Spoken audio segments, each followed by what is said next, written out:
अस्सलाम वालेकुम दोस्तों। इस मॉडर्न दुनिया में मुस्लिम्स का भी बहुत बड़ा कंट्रीब्यूशन है। हम क्योंकि अपने उन कंट्रीब्यूशन को दोहराते नहीं हैं, इस्लाफ की कंट्रीब्यूशंस को बताते नहीं हैं, लोगों को एहसास नहीं दिलाते कि हम मुस्लिम्स ने कितना कंट्रीब्यूशन किया है। उस वक्त वर्ल्ड इतनी सिविलाइज नहीं थी, बीमारियों के बारे में इतना हम नहीं जानते थे, काम कितना ज़्यादा किया जा सकता है इस चीज़ों पे सबसे ज़्यादा अगर किसी ने बेसिक्स को स्ट्रांग किया है तो वो मुस्लिम दौर था, the golden age of Muslims. आज आप यूरोप में जाएं, डेवलप वर्ल्ड में जाएं, अमेरिका जाएं, ऑस्ट्रेलिया जाएं, कहीं भी आप जाते हो तो जगह जगह पर आपको कॉफ़ी शॉप्स मिलती हैं।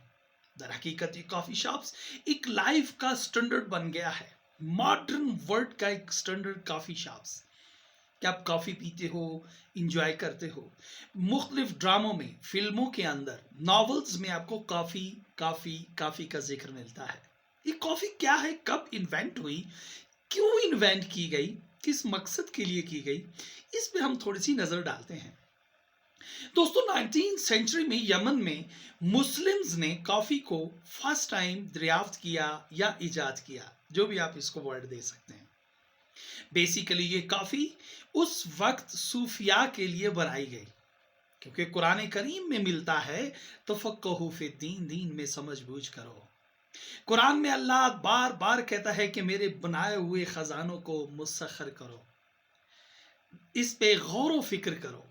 जब आपको गौर व फिक्र करने की ज़रूरत पड़ती है तो याद रहे आपको कंसंट्रेट करना पड़ता है, आपको आपके ब्रेन को स्ट्रेंथन होना पड़ता है ताकि आप सोच सकें, कंसंट्रेट कर सकें, समझ सकें।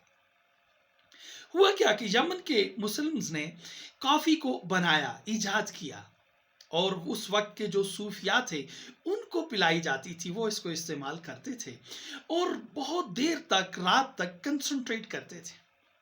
आहिस्ता आहिस्ता ये कॉफ़ी ट्रैवल करती हुई 16वीं सदी में यूरोप में आ पहुंची और ये यूरोप का कल्चर बन गई। कॉफ़ी हम इस्तेमाल क्यों करते हैं, जैसा कि मैंने अर्ज़ किया, हमारे यहाँ सूफिया का एक ख़ास इमेज बना हुआ है और उस इमेज में हम उनके साथ एक मजहबी अकीदत रखते हैं। इसके अलावा हम उनको और कुछ बड़ा नाम नहीं देते। हम अपने मसाइल के लिए, प्रॉब्लम्स के लिए, घरेलू झगड़ों के लिए, कुछ ऐसे इश्यूज़ के लिए उनके मज़ारों पे जाते हैं और फूल चढ़ाते हैं, चादरें चढ़ाते हैं, मन्नतें रखते हैं। क्या सूफिया यही करते थे? नहीं, मैं आपको एक छोटी सी एक एग्जाम्पल देना चाहूँगा। एक बहुत बड़े सूफी जो उच्च शरीफ में तशरीफ लाए थे, उनका नाम था शाह सुर्ख जलाल। वो हमारे आबा अजदाद में से थे। जब वो यहाँ पे पहुंचे तो वहाँ पर जो मौजूद यूनिवर्सिटी थी, उस यूनिवर्सिटी में वो साइंस के उलूम पढ़ाया करते थे। वो इस हद तक साइंस के उलूम पे अबूर रखते थे कि वक्त के साथ साथ वो वाइस चांसलर बन गए। और हिस्ट्री में मिलता है कि उनकी जो स्ट्रेंथ थी, कमाल की स्ट्रेंथ, वो केमिस्ट्री और फिजिक्स पे थी। इसके अलावा भी वो बहुत बड़े फलसफी भी थे। सूफिया का इमेज जो हमारे ज़हन में एक बना दिया गया है कि सूफिया की मज़ारों पे आप बस जाओ, वहाँ पे मन्नतें रखो और वहाँ पे आपकी मुरादें पूरी होती हैं। हम उनकी हिस्ट्री और उनकी तालीमात को पढ़ते नहीं हैं, अनफॉर्चुनेटली। ये जो सूफिया थे बेसिकली कंसंट्रेट करते थे अल्लाह की बनाई हुई तख्लीक, अल्लाह की बनाई हुई तख्लीक, मखलूकों के ऊपर, इस खलकत के ऊपर, और मुसख्खर करते थे अल्लाह के वो राज जो पोशीदा हैं। बेसिकली कॉफ़ीन के अंदर सबसे जो इम्पोर्टेंट एक केमिकल है उसे कैफीन कहते हैं, वो पाया जाता है। कैफीन की सबसे ज़्यादा जो यूज़ है, उसका जो पॉजिटिव यूज़ है, वो हमें बूस्ट करता है, हमारी फिज़िकल जो परफॉर्मेंस होती है उसको, हमें वेट लॉस के लिए भी वो हमें मुफीद है और इसके साथ साथ हमारी बॉडी के अंदर जो फैट्स होती हैं उनको भी वो बर्न करता है। लेकिन सबसे बड़ा उसका जो इस्तेमाल है, अगर आप काफ़ी यूज़ करते हो, मीन के कैफीन यूज़ करते हो, तो वो आपको हेल्प करती है, मदद करती है फोकस करने में, कंसंट्रेट करने में और आपको अलर्ट रखती है। इसके अलावा बहुत से उसके और भी मुफीद इस्तेमालात हैं, आप उसको इस्तेमाल कर सकते हैं। एंटी कैंसर भी है, डेथ रिस्क को भी कम करती है। तो ये सबसे पहले मुस्लिम्स ने दरियाफ्त की या इसको आप कहें इन्वेंट की। اور اس کو انٹروڈیوس کرایا اس وقت کے ان صوفیاء کو جو کہ در حقیقت بہت بڑے فلاسفر، بہت بڑے سائنٹسٹ ہوتے تھے. صوفیاء بہت بڑی کنٹریبیوشنز کرتے تھے. یاد رہے جہاں بھی صوفیاء گئے تو وہاں پہ اسلام کا بول بالا ہوتا تھا.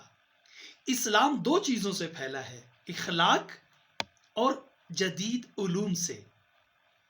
اس کے علاوہ اور تلوار سے نہیں پھیلا. یہ تو ہمارا ایک بیلیو ہے. جہاں بھی ہمارے صوفیاء، آج بھی آپ دیکھیں داتا گنج بخش کو، تو وہاں پہ ہزاروں، لاکھوں، کروڑوں کی تعداد میں لوگ جاتے ہیں. وہ کیوں جاتے ہیں؟ وہ آخر ان کی کچھ کنٹریبیوشن ہے تو جاتے ہیں، ایسے تو نہیں. یاد رہے کاش ہم ان لوگوں کی ریئل کنٹریبیوشنز کو بھی اجاگر کر سکتے. اگر ہم آپ لوگوں کو بتاتے کہ یہ ان کی ریئل کنٹریبیوشنز کیا ہیں تو ہمارے نیو جنریشن ڈی ٹریک نہ ہوتی. آج ہم جن کو آئیڈیل سمجھ بیٹھے ہیں، در حقیقت اس کی ابتدا مسلم ہسٹری سے ہی ہوئی.